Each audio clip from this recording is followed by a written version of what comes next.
नमस्ते दोस्तों, अगर आप लोग इम्पोर्टेंट आर्टिकल का वीडियो फर्स्ट पार्ट नहीं देखे हैं तो पहले वो देख लीजिए, उसके बाद ये देखिए। अगर आप लोग इस चैनल पर नए हैं तो प्लीज़ सब्सक्राइब कर लें। हो गया कवर। इस प्रकार आपको पढ़ते जाना क्रम वाइज, इससे आपको याद रहेंगे। अब सुप्रीम कोर्ट और हाई कोर्ट को देखते हैं। तो 124 में सुप्रीम कोर्ट का गठन होगा और 131 में सुप्रीम कोर्ट के अधिकार हैं। तो 124 में क्या है, सुप्रीम कोर्ट का गठन होगा भारत में, और 131 में सुप्रीम कोर्ट के अधिकार हैं, और 148 में सीएजी की नियुक्ति। तीनों आपको याद रखने हैं, तीनों सुप्रीम कोर्ट से रिलेटेड मैंने पहले उठाए हैं। 124, 131 और 148। पहले सुप्रीम कोर्ट का गठन होगा।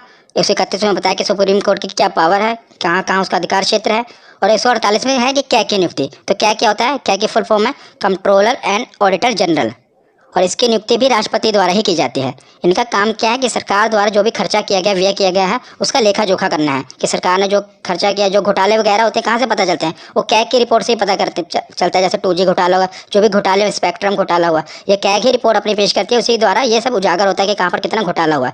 तो और इस समय अगर मैं आपसे पूछूं कि कैग कौन है, हमारे कंट्रोलर और ऑडिटर जनरल कौन है, तो गिरीश चंद्र मुर्मू जी हैं कैग, ये भी याद रखना। उसके बाद हम देखते हैं, हमने सुप्रीम कोर्ट देख लिया, 1, 2, 4 और 2, 1, 4 हाई कोर्ट है, 1, 2, 4 सुप्रीम कोर्ट है, और 2, 1, 4 ऐसे आप पढ़ेंगे तो याद रहेगा। 2-3 बार वीडियो को देख लेना, आपको पूरा कभी भूलेगा नहीं। तो अनुच्छेद 2, 1, 4 क्या है कि इसमें बताया गया कि राज्य में एक हाई कोर्ट जरूर होगा, और अनुच्छेद 2, 1, 6 में बताया गया है कि हाई कोर्ट का गठन करना है। पहले बताया कि राज्यों के लिए हाई कोर्ट होगा, और इसमें 216 में क्या है कि हाई कोर्ट का गठन करना है, कैसे होगा वो बताया गया है। तो हमने सुप्रीम कोर्ट और हाई कोर्ट देख लिया। अब हम देखते हैं, एक मैंने हेड बनाया केंद्र राज्य संबंध। इसमें जितने भी अनुच्छेद हैं ये काफ़ी इंपॉर्टेंट है, ये अलग से पूछे जाते हैं। आपको पहले 2-2 करके याद रखना है। 249, 250। तो 249 में क्या है कि राज्य सूची विषय पर कानून बनाने की शक्ति। तो राज्य सूची विषय क्या होता है, मैं आपको बताता हूँ कि राज्य सूची मतलब है कि वह विषय जिस पर राज्य कानून बनाता है। राज्य सूची विषय, कुछ विषय होते हैं ना जिस पर सिर्फ राज्य कानून बना सकता है, कुछ पर सिर्फ केंद्र कानून बना सकता है। पर जो राज्य सूची विषय है इसमें सिर्फ राज्य कानून बनाता है, पर और मतलब कि विधानमंडल में कानून बनता है, वहाँ यहाँ केंद्र द्वारा बनाया गया तो संसद में बनता है, और मुख्य मतलब राज्य का विधानमंडल में बनता है। पर कुछ विषय हैं जिस पर संसद भी कानून बना सकती है, उसे अनुच्छेद 249 में रखा गया है कि जो कुछ विषय हैं जिस पर क्या है केंद्र भी कानून बना सकते हैं। और 250 में क्या है कि आपातकाल के दौरान, जब आपातकाल इमरजेंसी लग जाए, उस दौरान भी राज्य सूची के कुछ विषयों पर कानून बनाने की शक्ति केंद्र के पास है। तो दोनों याद रखिएगा, 249 और 250। 250 में आपातकाल के दौरान, और 249 मतलब नॉर्मल टाइम पे। उसके बाद देखते हैं 262। कई बार ये पूछा गया है नदी जल विवाद। नदी जल विवाद का वर्णन किसमें, 262। कई बार आप देखते हैं ना कि दो राज्यों के बीच में नदी के जल पर विवाद हो जाता है। जैसे कि अब कोई भी नदी है, वो एक ये तो नहीं देखेगी यूपी है यहीं पर रुक जाएगी, वो आगे भी दूसरे राज्य में जाती है ना, तो उसके पानी के लिए विवाद हो जाता है कि कितना पानी। तो एक राज्य मान लो बांध बना लेता है, वो पानी रोक लेता है, तो दूसरा राज्य विवाद खड़ा कर देता है कि हमें पानी प्रॉपर नहीं मिल रहा। तो ये नदी जल विवाद का निपटारा किस में होता है, जिसका 262 में वर्णन किया गया है। कौन सा अनुच्छेद है, 262। और 262 और 263 आपको साथ में याद रखने हैं। 263 में क्या, अंतर्राज्यीय परिषद, मतलब अंतर्राज्यीय विवाद इसमें है कि दो राज्यों के बीच कोई विवाद हो जाए तो उसे कैसे सुलझाना है, और उस पर संसद कानून बना सकती है। याद रखना, इसमें भी संसद कानून बना सकती है। तो 262 में नदी जल विवाद है, और 263 में अंतर्राज्यीय परिषद है। उसके बाद आते हैं 280, ये भी काफ़ी इंपॉर्टेंट है, वित्त आयोग।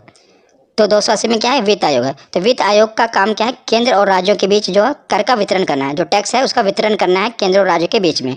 इसमें 15वां वित्त आयोग चल रहा है, याद रखिएगा। और जो 15वें वित्त आयोग है, इसके अध्यक्ष कौन है, तो इसके अध्यक्ष हैं NK सिंह। इंपॉर्टेंट है, याद रखिएगा।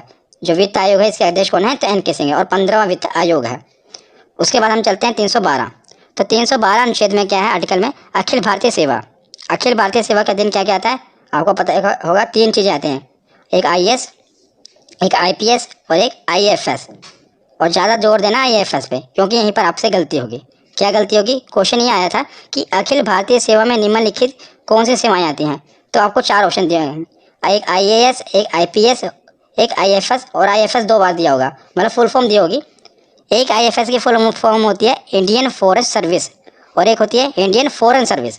तो याद रखिएगा, जो ये वाला IFS है उसमें है इंडियन फॉरेस्ट सर्विस, कौन सा, वन विभाग वाला।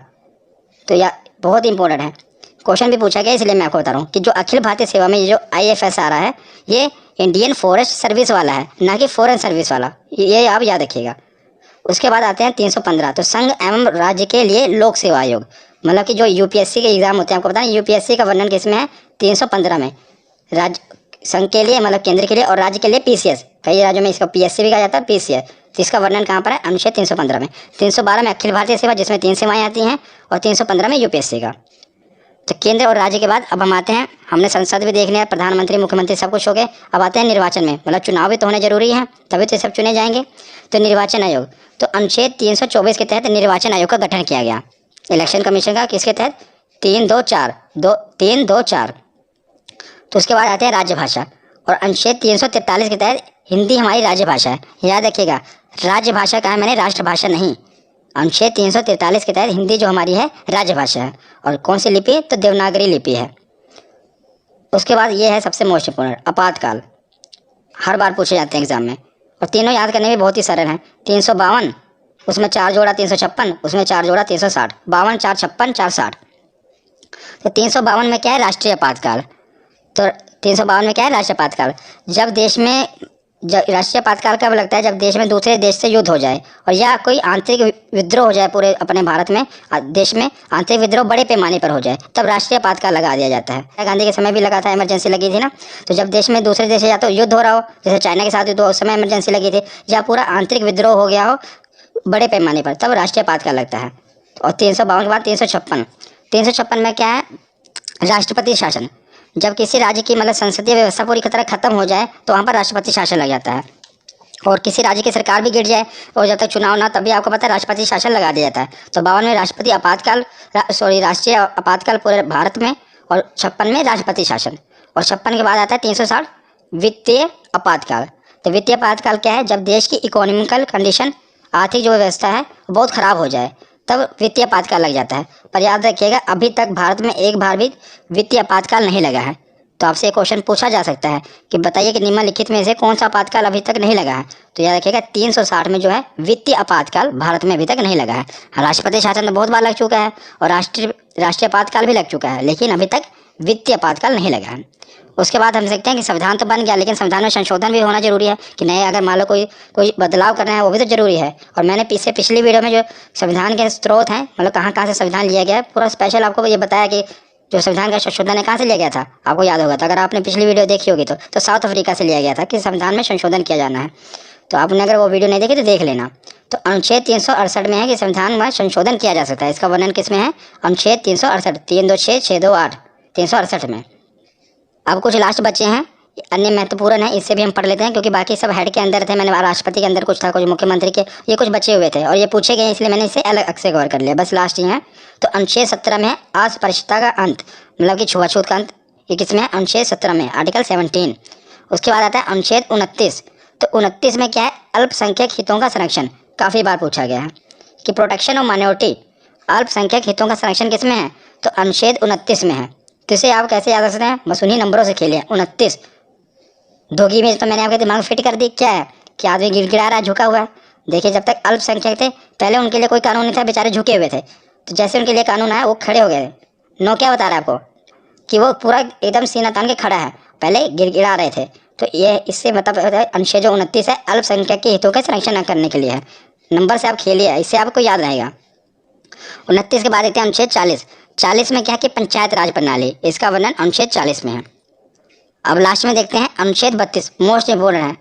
क्यों इंपोर्टेंट है मैं आपको बताता हूँ। अनुच्छेद 32 क्या पहले जान लेते हैं। तो संवैधानिक उपचारों का अधिकार, और इसे heart and soul of Indian constitution भी कहा जाता है। Heart and soul of Indian constitution इसे क्यों कहा जाता है? तो अनुच्छेद 32 में ये कहा गया है, अगर किसी भी आदमी का, चाहे आम आदमी हो, और उसके अगर फंडामेंटल राइट्स यानी कि मौलिक अधिकारों का हनन हो रहा हो, तो सीधा इसके लिए वो केस सुप्रीम कोर्ट में फाइल कर सकता है। जिसके खिलाफ मतलब केस में कहाँ डायरेक्ट सुप्रीम कोर्ट में जा सकता है अगर उसके मौलिक अधिकारों का हनन हो रहा, इसलिए इसे heart and soul of Indian constitution कहा गया है। किसे? आर्टिकल 32। तो ये वीडियो आज यहीं पर खत्म होती है। कैसी लगी आपको ये वीडियो कमेंट सेक्शन में जरूर बताना। धन्यवाद।